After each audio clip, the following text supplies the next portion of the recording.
So in this SeatGeek tutorial video, I am going to be showing you guys how to buy NBA tickets or National Basketball Association tickets here through the SeatGeek application. So once SeatGeek's opened up, what I want you to do is to go to the bottom left, press on the home icon, or right beside that, press on the magnifying glass, go to the top and search up a specific NBA team they're looking to buy tickets for. But if we go back to the home screen here, I will just scroll on down to where it says browse by category, then press on view all.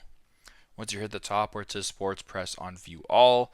Now to filter it to MLB, just slide this top bar to where it says MLB right here. And if you want to change the location, go to the top right and change the location as well as the date this way. So if the example here is Los Angeles, this is MLB. If you want to go to NBA, you can go ahead here and actually go back. My apologies. NBA right here.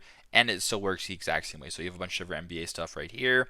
There's Clippers games, Lakers games, Clippers games. If you want to change the location, let's just say to New York, for example, New York City. Press on done. There's Knicks tickets, there's Sixers tickets, there's Nets tickets, and basically everything that's in your region for the time period. So very simple, very straightforward. This is how to buy NBA tickets here through SeatGeek. Thanks again for watching, and I hope this video helps.